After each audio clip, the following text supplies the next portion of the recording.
Guys, welcome back to my channel. और thumbnail देख के पता लगा ही लिया होगा, तो आज मैं तुम्हें ऐसी कोई 5 बढ़िया सी टिप्स देने वाली हूँ जिससे तुम कम पढ़कर भी एग्जाम में अच्छा स्कोर कर सकते हो। तो चलो, तुम्हारा टाइम ना वेस्ट करते हुए मैं स्टार्ट करती हूँ। देखो, मुझे पता है कि तुम लोगों ने बहुत कम पढ़ाई की होगी, या फिर मैं साफ साफ बोलूँ तो तुम लोगों ने अभी तक कुछ भी नहीं पढ़ा है और एग्ज़ाम आने वाले हैं। तो इस चैनल पे मैं तुम्हें बहुत ज़्यादा ही यूज़फुल टिप्स देती हूँ जिससे कि तुम्हें हेल्प हो और तुम्हारी पूरी मदद करती हूँ। जैसे अभी तुम्हारे असाइनमेंट आएंगे तो बच्चे पूछ रहे थे कि दीदी चीटिंग कैसे करते हैं वो बताओ, तो मैं बताऊंगी, लेकिन उसके लिए आपको चैनल से कनेक्ट रहना पड़ेगा। और तुम लोगों को मेरे वीडियोस पसंद आ रहे हैं, उसके लिए थैंक यू सो मच। और तुम लोग बोल रहे हो दीदी PYQ दे दो, तो एक्चुअली मेरे पास जो PYQ थे वो सेकेंड सेमेस्टर के लिए हैं और मैंने बहुत ढूंढा, बट अभी तक मुझे फर्स्ट सेमेस्टर के जो मेरे सारे क्वेश्चन पेपर थे वो नहीं मिले। सेकंड सेमेस्टर के तो मिल गए, बट फर्स्ट के पता नहीं मैंने कहाँ रख दिए, इसीलिए वो वीडियो आने में बहुत ज़्यादा लेट हो रहा है। पर चलो कोई बात नहीं, मैं कुछ ना कुछ सोचूंगी और तुम लोगों को बताऊंगी। और मुझ पे विश्वास करने के लिए थैंक यू सो मच। तो अभी स्टार्ट करते हैं तुम लोगों के लिए जो टिप्स हैं वो। तो फर्स्ट टिप मेरी ये है कि तुम लोगों ने कुछ भी नहीं पढ़ा है, ठीक है। ये बात तुम भी जानते हो और मैं ऐसा मान के चल रही हूँ कि तुम लोगों ने कुछ भी नहीं पढ़ा। और कैसे पढ़ना है वो मैं नेक्स्ट वीडियो में बताऊंगी। अभी इस वीडियो में मैं आपको एग्जाम लिखने की टिप्स बता रही हूँ, ठीक है। तो एग्जाम आने में टाइम है तो थोड़ा बहुत पढ़ लोगे, मुझे ये बात पता है। तो एग्जाम लिखना कैसे है, सबसे पहले आप जाओगे, आपको कुछ मतलब ऐसी कॉपी मिलेगी। अब देखो, 11th-12th में तुमने जैसे शीट मिलती थी ना वैसे ही शीट मिलेगी, बट 11th-12th में तुमने 3 मार्क्स वाले, 4 मार्क्स वाले या फिर 5 मार्क्स वाले क्वेश्चन के आंसर दिए हैं। यहाँ कॉलेज में या फिर यूनिवर्सिटी एग्जाम में तुम्हें देने हैं 10 मार्क्स, 15 मार्क्स और 18 मार्क्स वाले क्वेश्चन के आंसर। अरे चिंता मत करो, तुम्हारा एक क्वेश्चन 10 मार्क्स का ही आएगा क्योंकि तुम लोग फर्स्ट सेमेस्टर में हो। तो 10 मार्क्स में कैसे लिखना है, सबसे पहले तुम्हें मैं बताती हूँ। मान लो जैसे ऐसी कुछ तुम्हारी आंसर शीट होगी। अभी देखो बोर्ड नहीं है मेरे पास, बट देखेंगे तो मैं कॉपी पर ही बता रही हूँ। तुम्हें यहाँ पर मार्जिन खींच लेना है। देखो मार्जिन यहाँ पर ऐसे करके कॉपी मिलती है, तो यहाँ एक साइड तो मार्जिन ऑलरेडी होता है और एक साइड पर तुमको अपने आप से स्केल से मार्जिन खींच लेना है।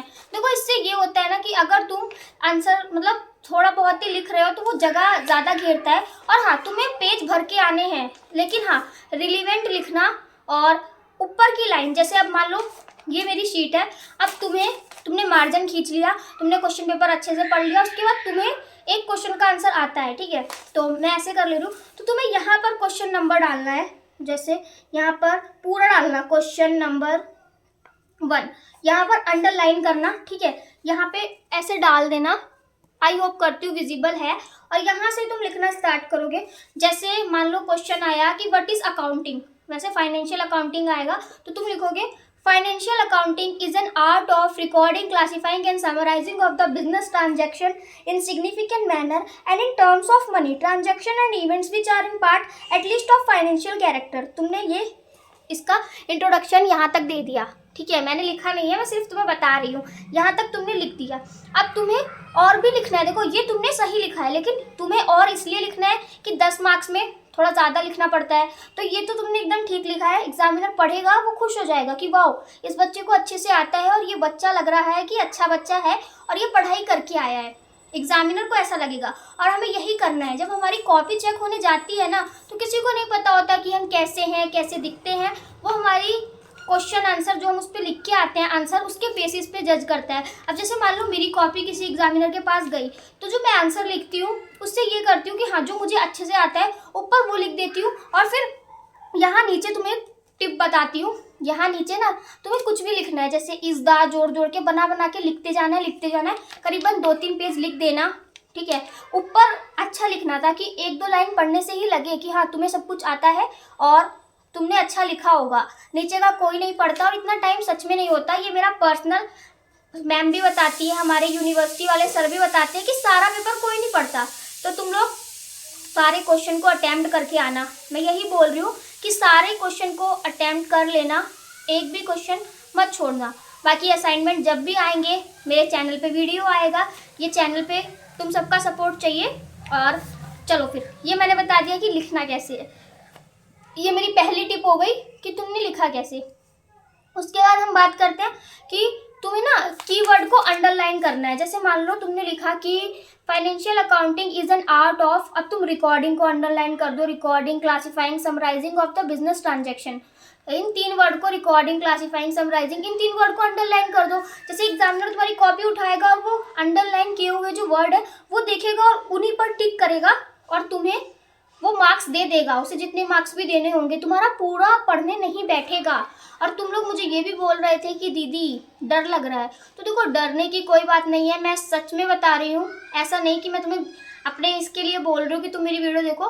फर्स्ट सेमेस्टर का एग्जाम बहुत ज़्यादा इजी आता है, जो तुमने 11th 12th में पढ़ा है, कॉमर्स वाले हो अगर, तो उससे ही रिलेटेड आता है। जैसे आ जाता है कि what do you mean by financial accounting, और एक्रूअल बेसिस और कैश बेसिस एक होता है, हमने पढ़ा भी था 11th क्लास में कि एक कैश बेसिस होता है, एक एक्रूअल बेसिस होता है। तो ऐसे क्वेश्चन आते हैं। और हाँ, बैलेंस शीट की कर लेना प्रिपरेशन, बैलेंस शीट आती ही है, ट्रेडिंग बनाओ, पीएनएल बनाओ, बैलेंस शीट बनाओ। तो देखो मुझे बहुत कुछ पता है क्योंकि धीरे धीरे एक्सपीरियंस हो गया। मैं भी जब तुम्हारी तरह थी तो मैं भी यूट्यूब पे सर्च करती रहती थी कि यार किसका वीडियो देख लूँ, कोई तो कुछ ऐसा बता दे कि हाँ मैं बढ़िया रिलैक्स करूँ और एग्ज़ाम टाइम में डर भी ना लगे। देखो हम अभी 12th क्लास से पार होके कॉलेज में आए हैं तो थोड़ा डर लगता है, बहुत कॉमन है। बट हाँ, मुझे अच्छा लगता है कि तुम लोग मुझ पे विश्वास करते हो। तो देखो ऐसे लिखना है, ये मेरी टिप्स है। कीवर्ड को अंडरलाइन कर दिया, और क्वेश्चन पेपर हमेशा यहाँ लिखना, यहाँ पर।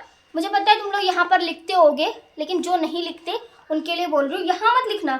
यहाँ पे लाइन खींचने के बाद यहाँ तुम डाल रहे हो क्वेश्चन 1, यहाँ पर सीधा ऐसे एरो बना के, ऐसे एरो बना के सीधा आंसर लिखने लगना। और अपनी कॉपी जितनी अच्छी तुम रिप्रेजेंट करोगे सामने वाले पे, उतना अच्छे तुम्हें मार्क्स मिलेंगे। और पेज भरने की कोशिश करना, एक भी क्वेश्चन मत छोड़ना। ये मेरी तीसरी टिप है कि एक भी क्वेश्चन तुम्हें छोड़ना नहीं है। भले ही तुम्हें कुछ नहीं आता, उसका आंसर ही तुम्हें नहीं आता, लेकिन तुम्हें कुछ तो आता होगा ना कि वो सब्जेक्ट क्या है, उसमें क्या पढ़ाया गया है। देखो इतना पढ़ के जाना। और इम्पॉर्टेंट क्वेश्चन और PYQ मैंने तुमसे प्रॉमिस किया था, मुझे याद है, और मुझे अपनी सारी बातें याद रहती हैं, पर वो PYQ तो मैंने बहुत कोशिश करी, मिल नहीं रहे। मतलब रखे हैं मैंने कहीं, अब इतना टाइम हो गया ना तो इधर उधर गायब हो गए। लेकिन अगर तुम लोग चाहो तो यूट्यूब पे कई चैनल्स हैं, देखो मैं किसी को वो नहीं करूँगी। हाँ, तुम लोग यूट्यूब पे सर्च करना और PYQ ढूंढने की कोशिश करना। अगर तुम्हें मिल जाए तो वेल एंड गुड है, वरना मैं अपना कुछ दिमाग लगाऊंगी। और कमेंट कर देना इस वीडियो के नीचे जो भी तुम्हारा डाउट हो, कुछ भी हो। और बाकी ये भी बता देना कि हाँ, अगर मैं तुम्हारे साथ हूँ और वीडियोस मैं बनाती हूँ तो तुम्हें कैसा लगता है। तुम्हें लगता है ना कि हाँ, मतलब तुम मेरे सहारे हो ना, कि हाँ हम तो दीदी के सहारे हैं, हम पास हो जाएंगे। थोड़ा बहुत पढ़ लेना एग्ज़ाम टाइम में।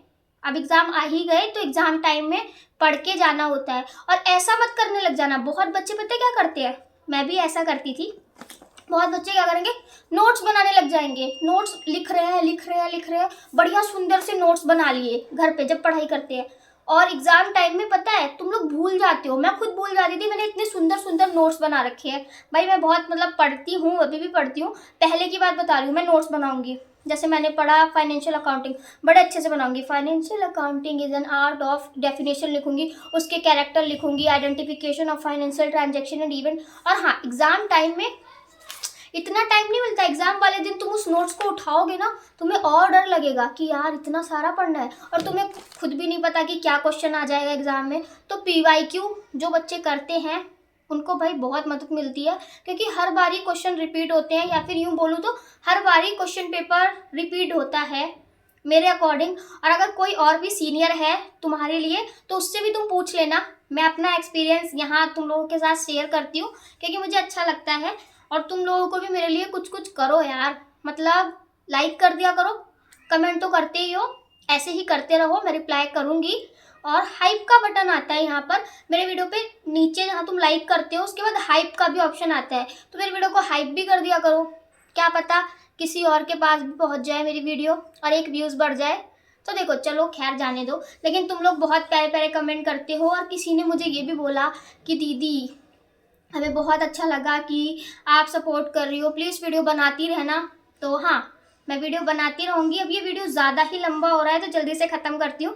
तो समझ गए ना मैंने जो जो बताया कि क्वेश्चन कैसे लिखना है। मार्जिन दोनों साइड खींच लेना, इससे ये होता है कि भरा भरा लगता है कि हाँ तुमने भर भर के लिखा है।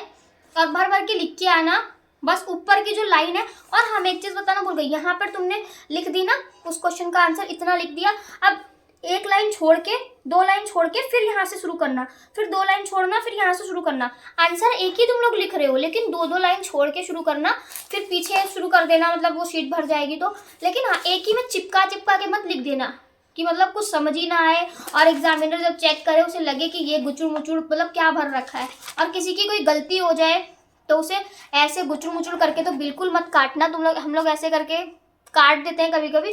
अगर तुमने कोई बार गलत लिख दिया हो तो सीधा एक टिक लाइन खींचो और आगे बढ़ जाओ। ये ऐसे आप लोग नहीं करते होगे क्योंकि अब हम कॉलेज में हैं, लेकिन फिर भी मुझे बताना था तो मैंने बता दिया। अब आज के लिए इतना ही। Thank you so much for watching. Like कर देना, कमेंट कर देना। मिलते हैं एक और नई वीडियो के साथ। और मेरे डेली व्लॉग्स, मतलब जो भी मैं व्लॉग डालती हूँ वो भी देख लिया करो कि मैं क्या क्या करती रहती हूँ अपनी लाइफ में, कैसे क्या करती हूँ। मुझे अच्छा लगता है वीडियोस बनाना। और तुम लोग भी ज़रूर एक यूट्यूब चैनल खोलो, मैं ऐसा सजेस्ट कर रही हूँ। बाकी तुम्हारी क्या एडवाइस है तो मुझे कमेंट में बताना। और मेरे साथ मेरे फ्रेंड बनके, मेरी फैमिली का हिस्सा बनके तुम्हें कैसा लग रहा है वो कमेंट करना। और जिन्होंने सब्सक्राइब नहीं किया वो मुझे सब्सक्राइब कर लो प्लीज़। अब मैं कैमरे में घुस के बोलूँगी सब्सक्राइब करने को। तो चलो bye bye, thank you so much for watching. मिलते हैं आपसे नई वीडियो के साथ। क्या पता कभी फेस टू फेस भी मिल जाऊँ मैं तुम्हें। तो चलो बाय बाय।